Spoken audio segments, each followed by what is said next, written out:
Coucou tout le monde, alors aujourd'hui on se retrouve pour une nouvelle vidéo sur le thème des grossesses extra-utérines. C'est pas une vidéo que je voulais faire spécialement. Et puis au final je me suis rendu compte que ça pouvait aider des mamans à qui cette malheureuse expérience arrive.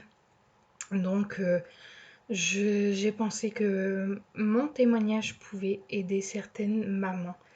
Euh, j'ai appris en décembre que j'étais enceinte, donc c'était une troisième grossesse, qui cette fois-ci n'était pas du tout prévue.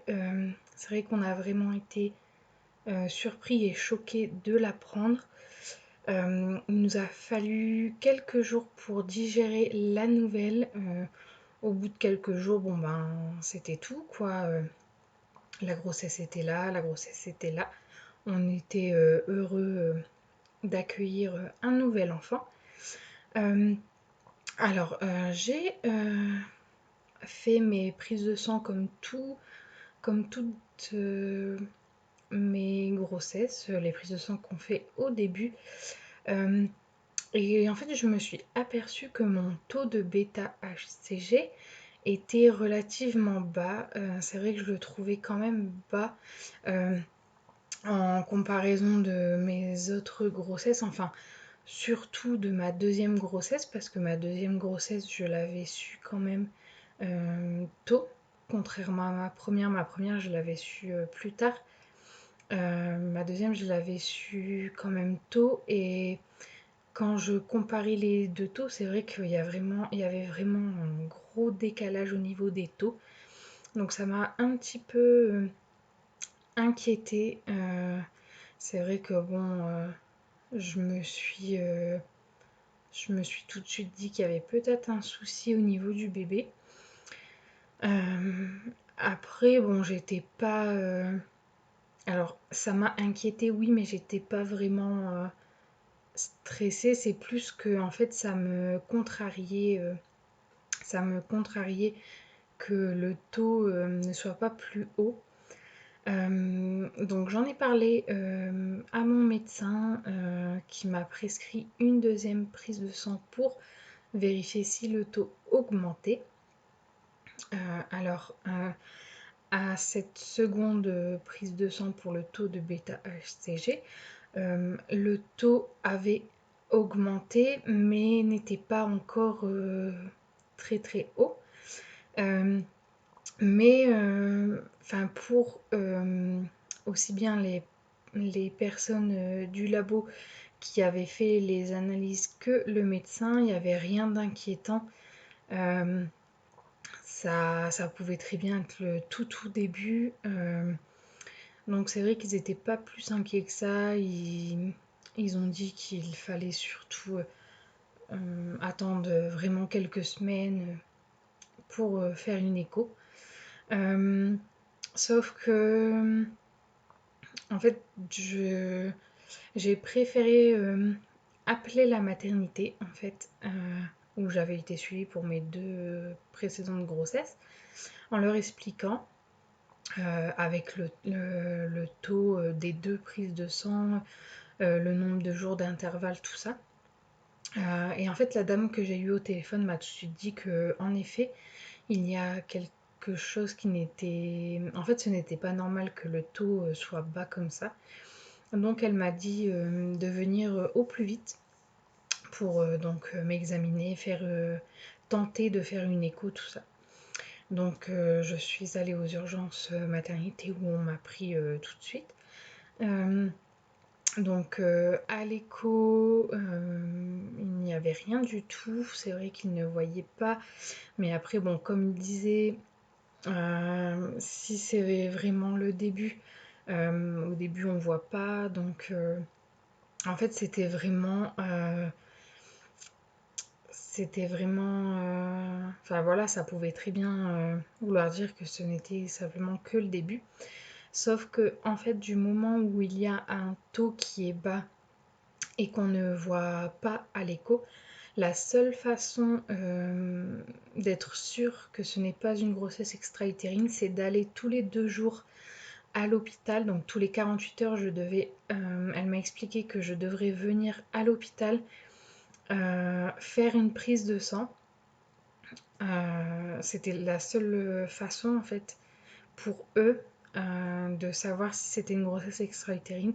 En fait, il fallait que la prise de sang soit faite exactement au même endroit et tous les 48 heures. Donc, donc j'ai commencé à y aller tous les 48 heures. Alors c'était pas simple parce qu'on était en pleine période de Noël. Donc j'ai dû y aller le jour de Noël, si je me trompe pas, oui, c'est ça, le jour de Noël, j'ai dû y aller. Et en fait, tous les 48 heures, au bout de 3 fois. Euh, donc en fait, il faut savoir que durant tout le temps où j'étais enceinte, euh, j'étais malade. J'avais tous les symptômes d'une grossesse, j'étais même beaucoup plus malade que mes précédentes grossesses. Euh, et au bout de la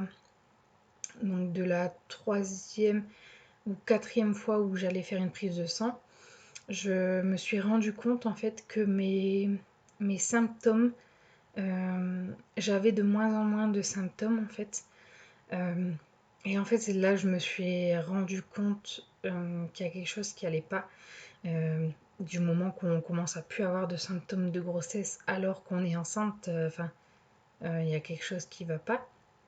Donc, au bout de 4 fois, au bout de 4 prises de sang, donc à chaque fois avec une intervalle de 48 heures, euh, ils m'ont annoncé en fait que c'était une grossesse extra-utérine.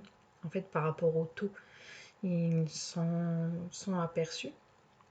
Et donc de là, on m'a expliqué que ils allaient me faire une injection de méthotrexate.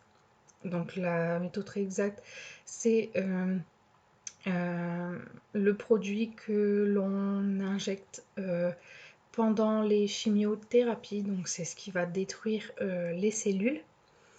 Donc on m'a annoncé qu'on allait me faire cette injection, donc qui allait être faite tout de suite. Et que par contre, j'allais... cette injection allait me provoquer en fait des contractions d'accouchement et que j'allais expulser, entre guillemets, euh, le bébé, enfin l'embryon.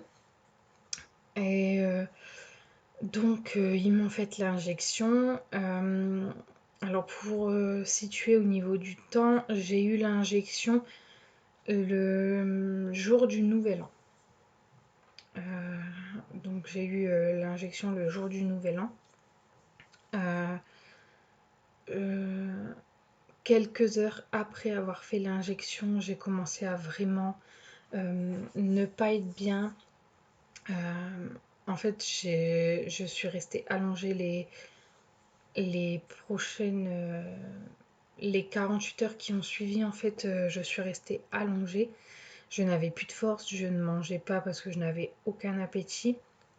J'étais vraiment, j'étais vraiment pas bien et en fait à la douleur physique se rajoutait le fait de commencer à se euh, à se dire en fait que c'est tout, c'est fini, voilà, la grossesse ne se poursuivra pas. Donc je m'étais quand même préparée. Quand déjà j'ai vu mes symptômes, que j'avais plus de symptômes en fait, je me suis préparée psychologiquement au fait que de toute façon, voilà, c'était tout, c'était fini. Alors par contre, 3 jours après l'injection, j'ai commencé à avoir des violentes douleurs au ventre.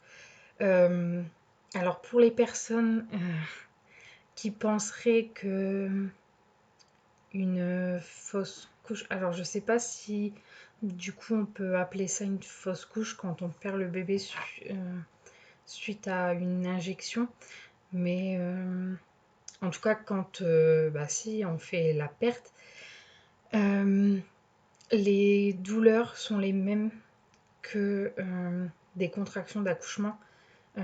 J'ai accouché 2 fois et je peux vous dire que les douleurs sont les mêmes. Alors certes, ça dure moins longtemps, euh, quoique moi, ça a quand même duré pratiquement une journée. Euh, une journée où ben, on souffre et enfin, moi personnellement, il fallait pas que je le montre parce que ben, j'avais mes 2 enfants à la maison qui n'étaient au courant de rien.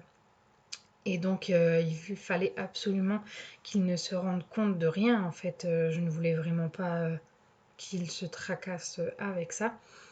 Donc, au bout d'une journée de douleur, en fait, j'ai senti... je ne sais pas comment l'expliquer. J'ai senti vraiment quelque chose descendre, comme quand j'ai accouché. C'était vraiment... ça m'a... J'ai même eu peur sur le coup, en fait, de la sensation que ça m'a fait. Et de là, en fait, en, en allant vérifier, donc, bah, je me suis aperçue que c'était donc l'embryon que j'avais perdu. Donc, ça a beau ne pas être un bébé de 6 mois de grossesse, 8 mois de grossesse, on voit quand même que c'est ça. Déjà, on le sent quand on le perd. Et enfin, moi, je l'ai vu tout de suite que c'était ça.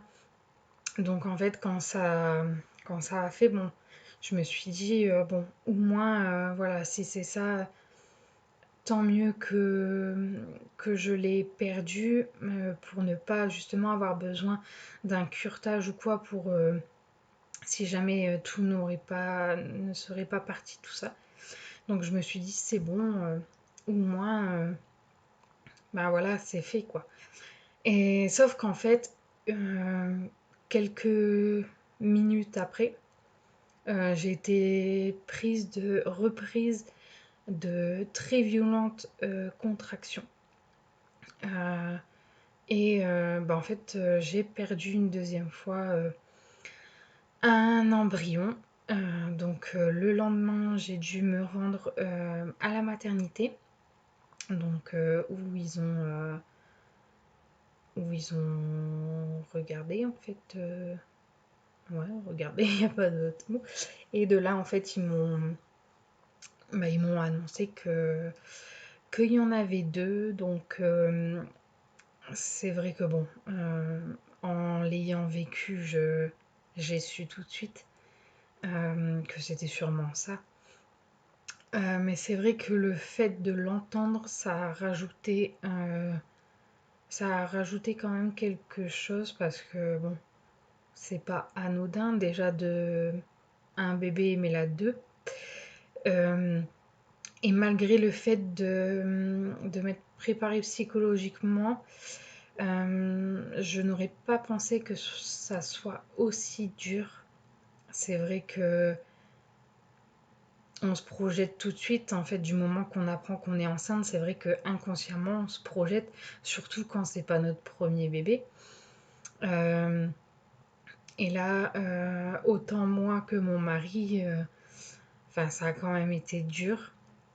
Euh, alors, donc après, bon bah voilà, on a eu, euh, c'était fini, donc je les avais perdus. Sauf que en fait, après, on doit continuer à y aller tous les 48 heures jusqu'à temps que notre taux de bêta-HCG soit à 0 pour vraiment s'assurer qu'il n'y a plus rien et qu'il ne faut pas une deuxième injection ou alors opérer en urgence. Donc j'ai eu la chance que mon taux revienne à zéro assez rapidement. Je sais que dans la salle d'attente en maternité, il faut savoir que en attendant les résultats, à chaque fois je devais attendre les résultats de prise de sang. Donc je devais rester 3-4 heures dans la salle d'attente. Donc c'était d'autant plus difficile parce que vous voyez des femmes enceintes, vous voyez des femmes qui viennent accoucher, vous entendez des femmes qui accouchent, et vous êtes là. Donc c'est vrai que bon, c'était pas, c'était vraiment pas une partie de plaisir en fait. Je me sentais comme si j'avais pas du tout ma place ici. Donc en parlant à des mamans tout simplement en salle d'attente, je me suis rendu compte qu'il y avait quand même pas mal de mamans qui avaient déjà vécu ça. Et il y a des mamans qui ont mis vraiment très longtemps pour que le taux revienne à zéro. Il y a une maman, elle m'avait dit que pendant 3 mois, tous les 48 heures, elle devait se rendre à l'hôpital et que son taux était redevenu à zéro seulement au bout de 3 mois. Moi, c'est vrai que ça a été relativement vite. Euh, et heureusement d'ailleurs, parce que c'est vrai que ça devenait vraiment une souffrance psychologique de devoir me rendre là-bas, de voir des femmes enceintes en sachant que moi, c'est tout, quoi, c'était fini. Donc j'ai vraiment eu de la chance sur ce côté-là. Euh, alors, après, je vais pas vous dire qu'on oublie. Je pense que... Alors s'il y a des femmes qui ont oublié ou qui arrivent à oublier, je leur dis bravo déjà. Et moi, je sais que pour l'instant, c'est encore là. Alors, j'en parle jamais. En fait, la seule personne à qui je vais en parler de temps en temps, c'est mon mari. Et, euh, et vraiment une très bonne amie à moi. Parce que par moment, tout simplement, en fait, j'ai besoin d'en parler parce qu'il y a des moments où les choses de la vie vont m'y refaire penser. Un accouchement dans la famille ou dans les amis, une annonce de grossesse, c'est vrai que c'est compliqué quand même. Il y a quand même un moment où je vais y repenser. Alors je pense qu'avec le temps, ça ira de mieux en mieux. Euh, je pense qu'après aussi, quand il y aura une nouvelle grossesse, je pense que c'est là vraiment où ça ira mieux, tout simplement. Mais en tout cas, je sais qu'il ne faut pas rester euh, avec ça et ne rien dire. Je sais que moi, enfin voilà, dès que j'ai besoin d'en parler, je vais en parler. Même si je sais que bon, les gens ne vous comprennent pas. Parce que bon, pour eux, voilà quoi, c'est rien entre guillemets. Sauf que non, c'est pas rien. On on n'est pas toutes pareilles. Et je pense que du moment qu'on ne l'a pas vécu, on ne peut pas savoir tout simplement ce que c'est et ce que ça fait aussi bien physiquement que psychologiquement. Donc voilà, j'espère que cette petite vidéo pourra aider des personnes qui sont dans la même situation que je l'ai été. Euh, Sachez qu'il faut du temps, tout simplement pour se remettre, pour que le corps se remette déjà. Euh, pour les personnes souhaitant avoir une grossesse, sachez qu'il faut attendre déjà 4 mois que l'injection euh, qu'on a eue, qu'il n'y ait plus du tout de traces du produit dans le corps. Donc il faut attendre 4 mois minimum. Et en fait, j'ai appris il n'y a pas si longtemps que après une injection et une grossesse extra-utérine, qu'on allait avoir du mal en fait, tout simplement à ravoir un enfant. Donc bon, euh, c'est, on verra bien. Je sais que bon, encore une fois, c'est au cas par cas. Il y a des femmes qui ont eu ça et qui vont retomber enceintes rapidement. Je sais que moi, on m'a dit que les femmes retombaient enceintes minimum 1 an après avoir eu l'injection. Moi, je sais que personnellement, depuis que j'ai eu la grossesse extra-utérine, mes cycles, en fait, je n'ai plus de cycle. En fait, ça va vraiment être euh, un cycle différent chaque mois. Mais quand je dis différent, c'est pas différent de quelques jours. On est sur des cycles où par mois, je vais avoir mes règles plusieurs fois. Ou alors, je ne vais pas les avoir du tout. Donc, c'est vrai que c'est... quand on est dans le processus de conception, ben, c'est impossible au final de concevoir un enfant avec des cycles comme ça. Donc la seule chose à faire, c'est d'attendre et d'avoir de la patience. Euh, donc voilà, je vous souhaite à toutes les mamans qui vivent cette situation beaucoup de courage. Euh, et sachez que le temps, seul le temps pourra vous aider à aller un peu mieux. Donc voilà, j'espère que cette vidéo vous aura plu, qu'elle pourra aider certaines personnes. N'hésitez pas à me suivre et à dire ce que vous pensez des vidéos en commentaire. Je vous fais plein d'énormes bisous. À la prochaine pour de prochaines vidéos.